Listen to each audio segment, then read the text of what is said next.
Muhammad mulai menerima wahyu pada tahun 610 sampai ketika dia meninggal pada tahun 632. Pada tahun 644, 12 tahun setelah Muhammad meninggal, pada zaman dinasti Rasidun di bawah kepemimpinan Khalifah Utsman, Al-Quran mulai dikumpulkan dan dikanonisasi. Pengumpulan dan kanonisasi Quran oleh Utsman diperkirakan selesai pada tahun 650, 18 tahun setelah Muhammad meninggal. Setelah Al-Quran versi Utsman ini selesai dikanonisasi, dia memerintahkan untuk membakar semua materi Quran lainnya, baik berupa salinan lengkap maupun berupa potongan kecil.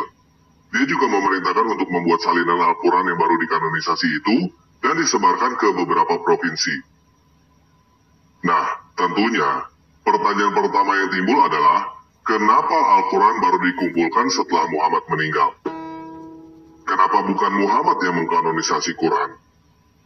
Bukankah Nabi Muhammad yang dipercayakan Quran? Kenapa Allah tidak mengutus Jibril untuk berkata kepada Nabi terakhir, "Hei Nabi, ini ayat yang terakhir ya." Yang disebut Nabi terakhir itu Muhammad kan? Apakah Utsman adalah Nabi? Apakah Utsman pernah mendapatkan mandat dari Nabi untuk mengkanonisasi Quran? Siapa Utsman dan kawan-kawannya sehingga mereka yang menetapkan bahwa inilah Quran yang benar, yang lainnya bukan dan harus dibakar? Al-Quran versi Utsman ini sama persis gak dengan Quran yang diturunkan kepada Nabi Muhammad? Kalau para ustadz itu mau jujur, jawabannya adalah tidak. Itulah sebabnya disebut Al-Quran versi Utsman, bukan disebut Al-Quran versi Muhammad. Dan berdasarkan sumber-sumber hadis yang dipercaya oleh umat muslim, setidaknya ada 2 ayat yang hilang. Seharusnya ada di Quran, tetapi sudah tidak ada lagi di Quran yang dipegang oleh muslim sekarang ini. Yaitu ayat tentang hukum rajam dan ayat tentang menyusui pria dewasa. Kita bahkan tahu dari hadis bahwa ayat-ayat tersebut tidak ada di dalam Al-Quran karena hilang dimakan binatang. Jadi, berdasarkan hadis aja, sebenarnya kita sudah bisa menyimpulkan bahwa Al-Quran surah 15 ayat 9 tidak dapat dipercaya. Karena kenyataannya, Allah tidak mampu menjaga ayat Quran dari hilang dimakan binatang. Nah, Al-Quran versi Utsman inilah yang dipercaya sama persis dengan Al-Quran yang dipegang oleh muslim zaman sekarang. Tetapi, kenyataannya juga tidak begitu. Al-Quran bahasa Arab yang digunakan di Indonesia saat ini disebut Al-Quran versi Hafs An-Nasim yang dimodifikasi oleh komite profesor dari Universitas Al-Azhar Kairo pada tanggal 10 Juli 1924, bukan Al-Quran versi Utsman. Kenapa disebut Quran versi Hafs, bukan disebut Quran versi Utsman? Karena memang ada perubahan dari Quran versi Utsman ke Quran versi Hafs. Kalau tidak ada perubahan, tidak perlu ganti nama jadi Quran versi Hafs. Al-Quran versi Hafs ini adalah Al-Quran yang paling populer atau yang paling banyak digunakan di seluruh dunia. Bahkan, banyak muslim yang mengira bahwa Quran versi Hafs ini adalah satu-satunya versi Quran yang ada di seluruh dunia. Tetapi kenyataannya tidak begitu. Ada Al-Quran bahasa Arab versi Wars yang populer dari Maroko sampai Algeria. Ada Al-Quran bahasa Arab versi Kalun yang populer dari Libya sampai Tunisia. Ada Al-Quran bahasa Arab versi Al-Duri yang populer di Sudan. Dan masih banyak Al-Quran bahasa Arab versi lainnya. Semua Quran itu berbahasa Arab dan semuanya diklaim sebagai Quran yang asli, tidak berubah sejak diturunkan kepada Muhammad oleh masing-masing pembacanya. Teman-teman muslim yang sudah tahu bahwa ada Al-Quran versi lain selain yang mereka pegang, biasanya masih tetap mengklaim bahwa Al-Quran tidak berubah sejak zaman Muhammad. Mereka berkata bahwa versi-versi lain itu hanya qiraat, hanya berbeda dialek, tidak berbeda makna, sudah begitu sejak zaman Muhammad. Mereka berkata begitu karena ada ditulis di dalam hadis bahwa Al-Quran diturunkan kepada Muhammad dalam 7 ahruf. Kebanyakan muslim, terutama yang awam, menyangka bahwa 7 ahruf ini artinya adalah 7 dialek. Namun masalahnya, seharusnya saat ini tidak ada lagi 7 ahruf karena sudah dikanonisasi oleh Utsman menjadi 1 dialek, yaitu dialek Quraisy. Dan yang lainnya sudah dibakar kan? Selain itu, saat ini ada lebih dari 30 versi Quran berbahasa Arab, bukan hanya 7. Jadi, kenapa dari 1 Quran versi Utsman bisa jadi banyak versi di zaman sekarang. Coba teman-teman yang Muslim jawab.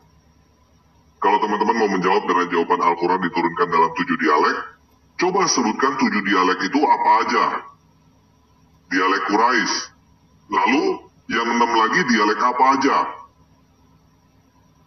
Nggak tahu kan? Nah, sebelum kita mengetahui apa itu 7 qiraat yang sebenarnya, saya mau menunjukkan bahwa perbedaan antara Al-Quran versi Hafs dengan versi Warsh bukan hanya berbeda cara bacanya, tetapi juga beda makna dan beda arti. Ini adalah tabel contoh beberapa perbedaan antara Quran versi Hafs dan Warsh. Saya tidak akan bacakan. Kalau teman-teman memang mau tahu, silakan pause video ini untuk baca sendiri ya. Perlu diingat bahwa ini hanya beberapa contoh, dan ini baru perbedaan antara versi Hafs dan Warsh. Belum perbedaan dengan versi Kalun, versi Al-Duri, dan versi-versi lainnya. Oke? Sekarang apa aja 7 qiraat itu? 7 qiraat itu adalah Nafi Al-Madani, Ibn Kathir Al-Maki, Abu Amir Ibn Al-Ala, Ibn Amir Ad-Dimaski, Asim Ibn Abi Al-Najus, Hamzah Az-Zayyad, dan Al-Kisai. Ketujuh nama ini adalah 7 orang pakar Quran yang disebut Qori. Mereka hidup pada abad ke-7 sampai abad ke-8. Mereka mempunyai sekolah dan mempunyai Quran versi mereka sendiri. Mereka adalah 7 orang yang paling terkenal dari sekian banyak orang yang punya sekolah dan Quran sendiri pada zamannya. Quran versi mereka ditetapkan berotoritas bukan oleh Allah atau oleh sang Nabi, tetapi oleh Abu Bakar Ibn Mujahid yang hidup pada abad ke-9 melalui buku karangannya yang berjudul Kitab As-Sabah fi Al-Qiraat. Jadi, kalau ada yang berkata bahwa versi Quran yang ada sekarang adalah 7 qiraat yang sudah ada sejak zaman Muhammad, orang itu sedang berdusta. Karena tidak ada satupun dari 7 orang itu pernah bertemu Muhammad. Muhammad sudah lama meninggal sebelum mereka lahir. Nah, kalau kita perhatikan, nama Hafs, Warsh, Qalun, dan lainnya bahkan tidak ada di dalam 7 nama itu. Kenapa bisa begitu? Karena mereka adalah murid 7 orang itu. Hafs adalah murid Asim, Warsh adalah murid Nafi, Qalun juga adalah murid Nafi, dan seterusnya. Murid-murid dari 7 sekolah Quran itu masing-masing juga mengarang Quran versi mereka sendiri. Jadi, Al-Quran yang ada pada teman-teman yang Muslim sudah berapa kali mengalami perubahan? Dari Al-Quran versi Muhammad berubah menjadi Al-Quran versi Utsman pada tahun 550-an. Dari Quran versi Utsman berubah menjadi Quran versi Asim pada zaman dinasti Umayyad tahun 700-an. Dari Quran versi Asim berubah menjadi Quran versi Hafs pada zaman dinasti Abbasid tahun 700-an juga. Dari Quran versi Hafs berubah menjadi Quran versi Kairo pada tahun 1924. Nah, sebagai bonus informasi, ada beberapa hal tentang naskah kuno Quran yang menarik untuk teman-teman ketahui. Yang pertama, naskah asli Quran versi Utsman tidak ditemukan atau sudah tidak ada lagi pada zaman sekarang. Yang kedua, seorang sahabat Nabi yang bernama Abdullah ibn Mas'ud punya Quran versi sendiri. Dan menurut dia, surah 1, surah 113, dan surah 114 versi Utsman bukan ayat Quran yang diturunkan kepada Muhammad. Menurut dia, surah-surah itu adalah tambahan dari manusia. Yang ketiga, selain Quran versi Utsman dan Abdullah ibn Mas'ud, ada lagi Quran versi Ubay ibn Ka'b yang merupakan sekretaris Muhammad. Di dalam Quran versi Ubay ibn Ka'b terdapat 116 surah, lebih banyak daripada Quran versi Hafs yang beredar di Indonesia sekarang ini yang hanya terdapat 114 surah.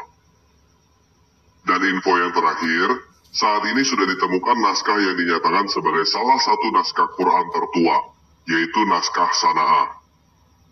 Yang menarik dari naskah Sana'ah ini adalah semua ulama muslim mengajarkan muridnya bahwa isi naskah ini sama persis dengan Al-Quran yang ada sekarang. Namun hal itu adalah dusta. Naskah ini terdiri dari 2 lapis, yang artinya naskah dibuat oleh seseorang lalu ditimpa oleh orang lain. Tulisan yang ada pada lapisan atas mirip dengan Al-Quran yang ada pada zaman ini, tetapi tidak persis sama. Sedangkan tulisan yang ada pada lapisan bawah jauh berbeda.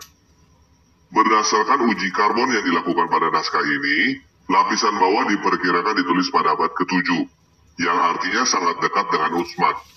Namun lapisan atas diperkirakan ditulis pada akhir abad ke-7 sampai abad ke-8, yang artinya ditulis pada zaman dinasti Umayyad.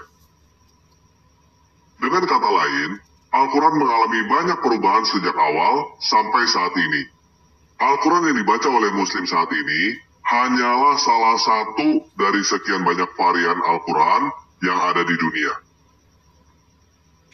Kalau ada yang berkata bahwa ketika Muhammad meninggal ada ribuan orang yang hafal Quran, kalau memang Quran itu terjaga karena banyak yang hafal, maka tidak perlu dibikin buku. Justru Quran dibikin buku karena banyak yang lupa. Nabi Muhammad sendiri aja lupa ayat-ayat Quran. Nah, jadi kalau kamu masih mau percaya bahwa Quran adalah wahyu yang turun langsung gedebuk dari Allah tanpa campur tangan manusia, dijaga oleh Allah, tidak pernah berubah, dan sama di seluruh dunia, itu adalah pilihan kamu. Dan saya menghormati hal itu.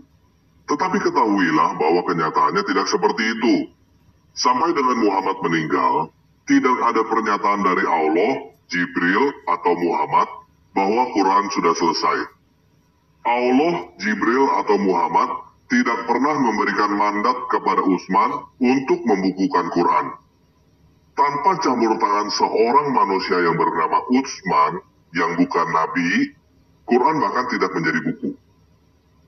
Tidak ada satu orang pun yang tahu surah-surah di dalam Quran disusun oleh Utsman berdasarkan apa. Yang jelas, bukan berdasarkan kronologi waktu turunnya wahyu. Dan susunan Quran versi Utsman berbeda dengan susunan Quran versi Abdullah ibn Mas'ud dan versi Ubay bin Ka'b. Menurut sumber-sumber Islam, ada ayat-ayat yang hilang dan ada ayat-ayat yang ditambahkan pada Quran versi Utsman dari Quran versi Muhammad yang seharusnya. Dari Utsman ke zaman ini, Quran juga mengalami beberapa kali perubahan. Quran yang beredar di Indonesia sekarang ini bukan versi Utsman, tetapi versi Hafs yang baru direvisi pada tahun 1924. Dan ada banyak Quran versi lainnya yang berbahasa Arab dan diklaim asli juga oleh pembacanya masing-masing sekarang ini. Nah, kamu beragama bukan untuk percaya kepada kebohongan kan? Jadi ketahuilah bahwa kamu juga punya pilihan untuk berhenti percaya kepada Quran dan keluar dari Islam kapanpun kamu mau. Tidak ada satu orang pun yang mempunyai hak dan bisa mencegah kamu untuk berhenti percaya kepada Quran dan keluar dari Islam. Oke, sekian video kali ini. Yesus Kristus penguasa saya mengasihi kamu.